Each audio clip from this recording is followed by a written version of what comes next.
So hi guys, welcome back to my YouTube channel. If you're a returning subscriber, hi, it's nice to see you again. And if you're coming across this channel for the first time, hello, my name is Rose. I am a Nigerian GKS scholar living and studying in South Korea under the Global Korea Scholarship. And in this video, I'm going to hold your hands through the process of labeling your application documents for the same scholarship. Yes, the Global Korea Scholarship.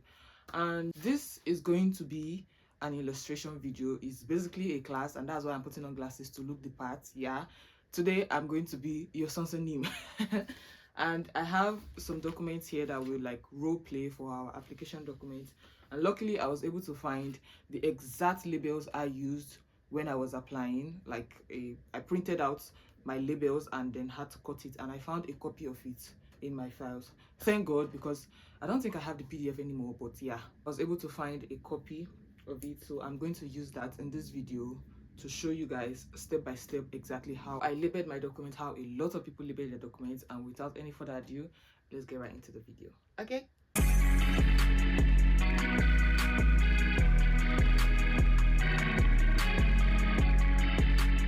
Okay, welcome back.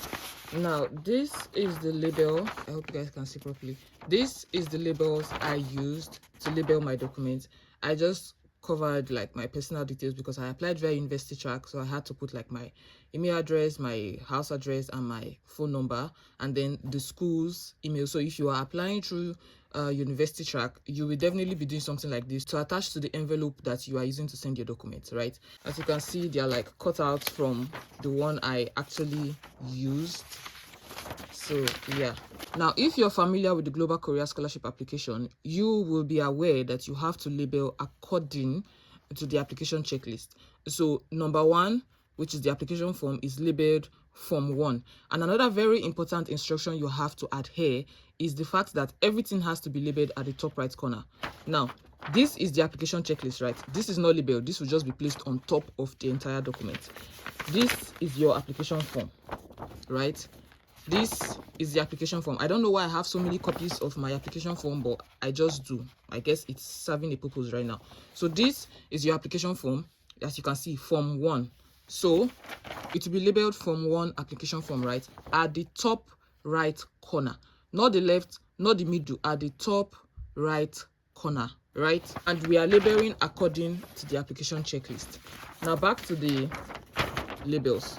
This, I created this using Word. What's the name of the app? I've forgotten the name of the app, but basically you can create this with any app. I think it's the Word app. Yeah, that's the app I used to type my personal statement and study plan. So any application that you are using to type your personal statement, your study plan on your phone, on your system, you can use it to create something like this. And before anybody asks, this is not compulsory. I just wanted to do this, you understand? I just wanted to place this on my envelope because again I was applying via University Track. So yes. Oh, I remember why I didn't use this anymore, because when the application form came out, the numbering changed. There was something that was added, I think after number 5. Yeah, we had a new Form 6, so it kind of changed the numbering, and this number 21 became 22. So I couldn't use this anymore. Yeah, I remember now. I couldn't use this anymore. As you can see here, applicant's passport is now number 22. So that's why I still have this. I guess everything happens for a reason. So I'm going to use this to illustrate right now. I have my scissors, right? So from 1 down to 21 or 22, as the case may be, I had this side for applicant's birth certificate, father's proof of citizenship, mother proof of citizenship. This is not like in the form. All of this put together is number 10, you understand? But I just wanted to label each document for them to still be able to tell which is which, you get? And these numbers I used to label my extra documents. It's not a requirement, it's just something I wanted to do, you understand? So I had like a list of all my extra documents from number 1 to 36, and then I labeled each document according to their numbers. So what was number 1, I labeled it as number 1. I also still labeled it at the top right corner. Like I said, it's not a requirement, but if you decide to do this, it's better you still label at the top right corner. And then this 2025 Global Korea Scholarship Application Graduate Program University Track, I placed this on my envelope as well. So now I'm going to go straight into dissecting this. You have to be careful when cutting it though. I'm not careful because I'm not applying.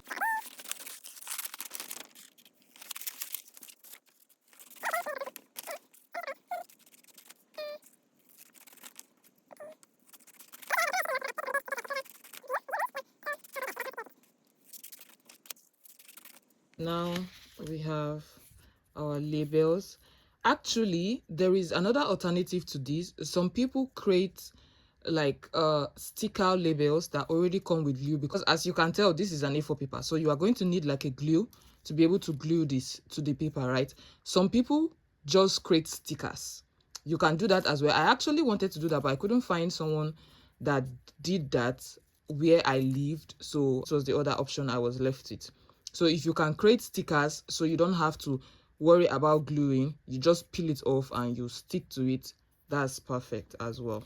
We have our labels ready for everything.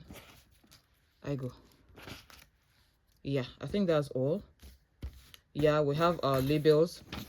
I'm going to put this aside for now, and we are going to get to labeling.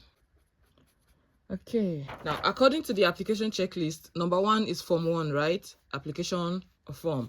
So this is our application form, and our application form is 4 pages. I don't know, it might be 3 for some people depending on how you print it, but I think 4 page is like the regular, right? Now you should be aware that you are not supposed to use staple pins in your application. You are not supposed to use staple pins. So we use what? Paper clip. I don't know where my paper clip pack is. I could only find this one, so I'm going to be using it for all my illustration. So you use it to hold them together, because all these 4 is your application form. And then you look for your application form. Application form.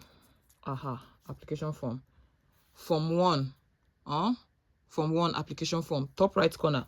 Also, I do not have glue. I do not have glue, so we are going to use my Cortex just for illustration purposes. Don't use Cortex, use gum, water gum, okay? So you take your gum, you like put it behind it and stuff, put enough air, and then in the top right corner you glue.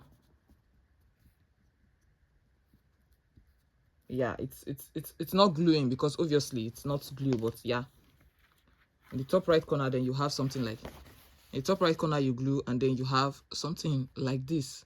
Form 1 2025 Global Korea 2026 Global Korea Scholarship, Form 1 application form. You repeat this for each document. You understand? The number two is your personal statement. Most likely your personal statement will be 2 or 3 pages. You use the paper clip again to hold them, and then you label at the top right corner again. Okay, I'm going to put a picture of my own labels somewhere, so that will also help like you visualize how it's supposed to be. But I believe this is understandable, right? So yeah, I don't have glue, unfortunately. What will I use to hold this thing now? God, I beg. Now we are done with the application form. The next thing is your personal statement. Yeah, you take your personal statement. This is going to act like our personal statement. I'm assuming you have 2 pages. If you have 3 pages, put all of them. Then you also take a paper clip again. You clip it with the paper clip, and then you look for personal statements. You have to say, oh, personal statement. Personal statement, she. And you say, oh, I go. Personal statement is avoiding us. Okay, we found it. And then you apply your glue again, and you stick to the top right corner. Do we understand? After that, you take the personal statement and put it under this one. I don't know if you can see. You know why? Because this is number 1 and this is number 2. Do you understand? So number 1, number 2, number 3, number 4, number 5, all the way to number 22. You arrange them according to their number. You understand? I know this is supposed to be common sense, but sometimes the devil just plays tricks on our mind, and that's why I am mentioning it. Arrange them according to their number. Number 1, number 2, number 3, number 4, all the way to number 22. Okay? Okay. Now that we have gotten that out of the way, I believe this explains for like every other thing. I'm just going to talk about other specific aspects that I did. Now, another thing I want to talk about is this letter of confirmation. I've gotten a lot of questions with people asking me if they should remove this front page and this back page.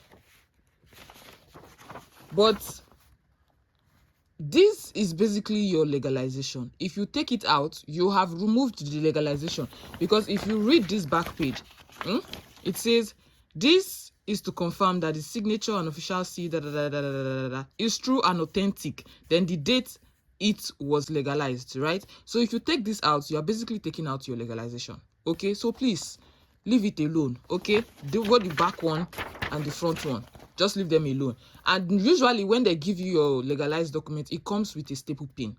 Remove it, Chiba. I'm begging you, take it out. Okay, remove it and replace it with a paper clip. Remove it and replace it with a paper clip, right? And then you label on top of this. What is this one? So this is my transcript. Academic transcript. Academic transcript. Transcript. I go transcript didn't deal. This is bachelor degree transcript. This is bachelor graduation certificate. They have same number. It is literally the same thing in the form. Like I said, it was changed. So they are both now number 12. You get, and that is why we have two 11s here, right? So please pay attention to your numbering. Pay attention to the new form. I don't know if they changed something else in this new form, but pay attention to it. So yeah, you take the transcript and label it again at the top right corner. At where? The top right corner. At where? The top right. What are we going to do with the staple pin? Remove it. Okay? Okay. Thank you very much. Now that we are done with that, let's move to how I labeled my extra documents. So like I said earlier, I had a list of all my extra documents from number 1 to number 36.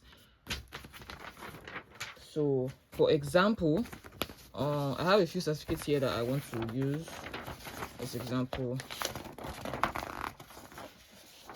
Okay, so for example, this certificate I took on Coursera, Global Post-Harvest Loss Prevention, For example, it is number 1, right?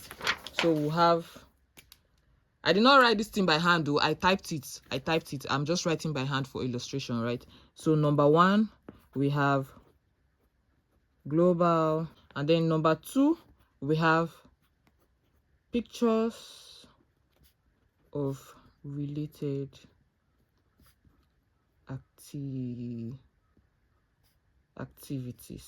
Okay, so as you can see, there's number 1, number 2. So I had like that all the way to 36 because like I said, I submitted 36 extra certificates. You do not have to submit up to 36. That's not the point of this video. Okay. So I'm going to use these two as illustration, number 1 and number 2. Yeah. So this is the certificate I got.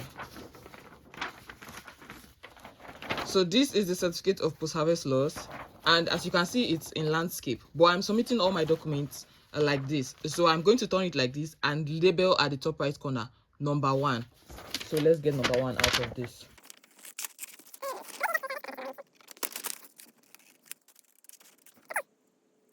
So since I'm using just 2 as illustration, we have number 1 and 2. So cut out, and then we have number 1. You put your glue behind it again. At the top right corner, it is labeled as number 1. Okay, so I did the same thing for all my extra certificates, right? These are pictures. I submitted these 2 pictures, right? There's another one. So I submitted these pictures.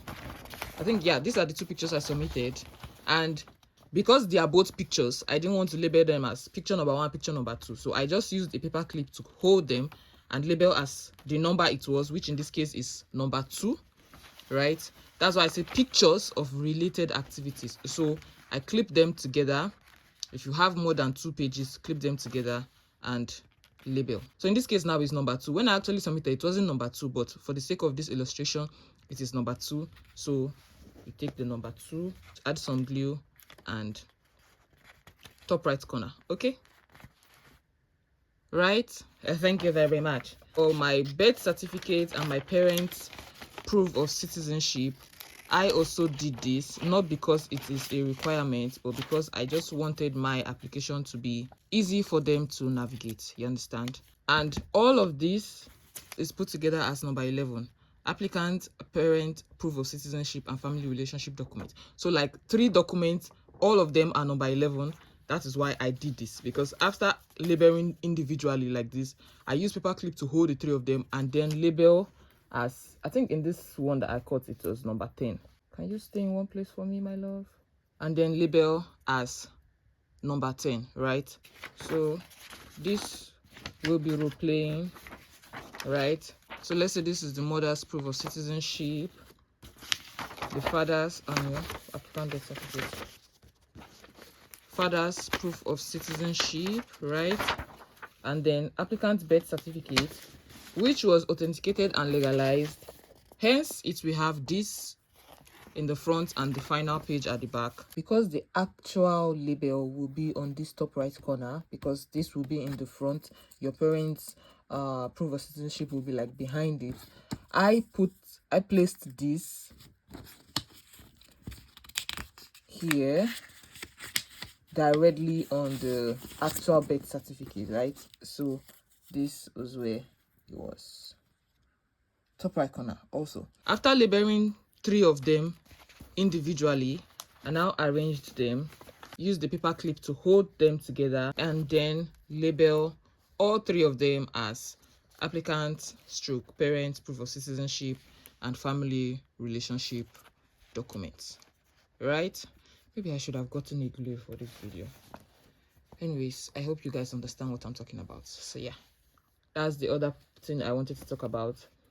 What else? After I have labeled all the extra documents, awards and certificates according to their numbers, right?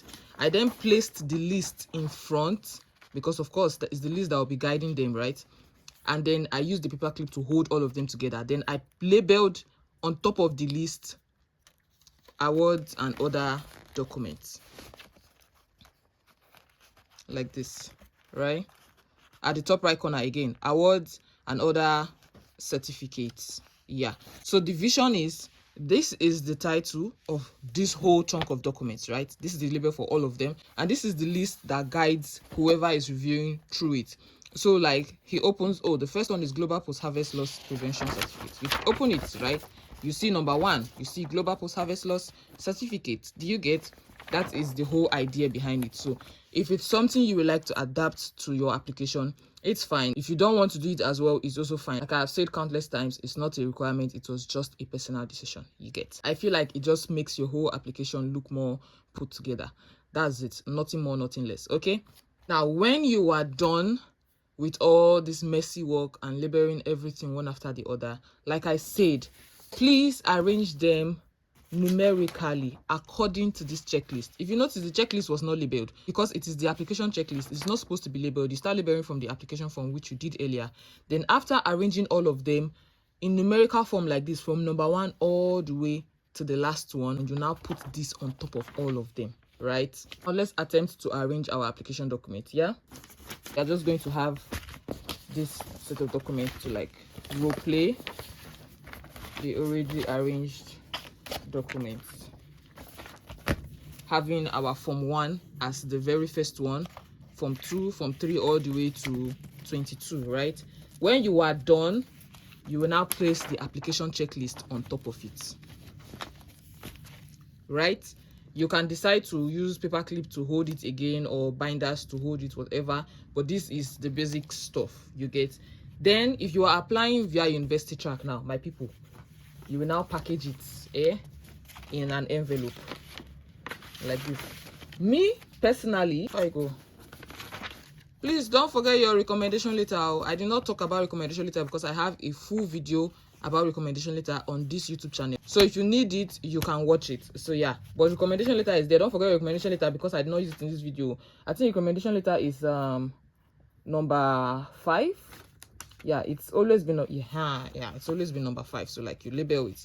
I talked about, I used this small envelope and I talked about how I packed this to fit the requirement of the Global Career Scholarship. If you're using a small envelope like this, you should watch that video. It's on my page. It's on this YouTube channel. So I was saying, after packing everything, including the recommendation letter, right?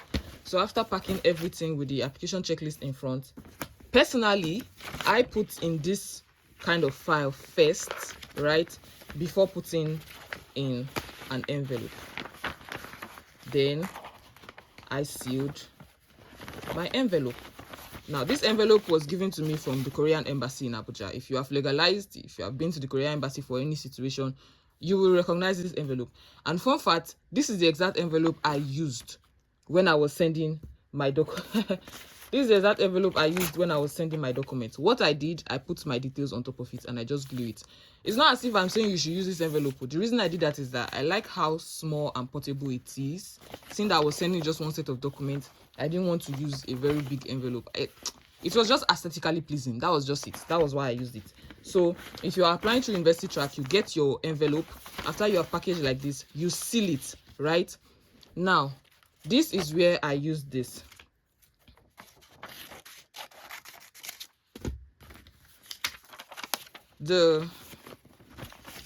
My school's logo, the school I was sending to, after sealing my documents, I placed it here. I'm going to put a picture somewhere for you guys. I placed it here. Again, this is not compulsory. It was just a personal preference. So after sealing my envelope, I put it here. Basically saying if you're not Chungnam National University, do not open. Yeah, that was what I meant by that. And then, like I said, I used this envelope, so I needed something to cover this out. So this was where I put my address and the address of the school I was sending to. And finally, this, I placed it here in the middle. This is what we have. 2025 Global Korea Scholarship Application Graduate Program University Track. My details and the details of the receiver. And that, my friends, is the end of packing your application documents. I think also if you are applying through the embassy track, when you eventually need to send your documents, you also need to package it like this, your address and the address of the receiver. Yeah, eventually after passing the first round. So yeah, I don't think I'm missing any other thing, right? If there is anything you are unclear of about packing your documents, labeling your documents for your application, you can leave them in the comment section and I will answer your questions. But I think I touched everything. I've not edited this video yet. I don't know how it will come out. I hope it comes out exactly as it should be. But yeah, if you've watched to this point, I hope it's been useful to you. And do not forget to like, subscribe, and share to as many people as you feel would need this video. And as usual, I wish you the best in your application. And as usual, again, I will see you in my next video. Bye.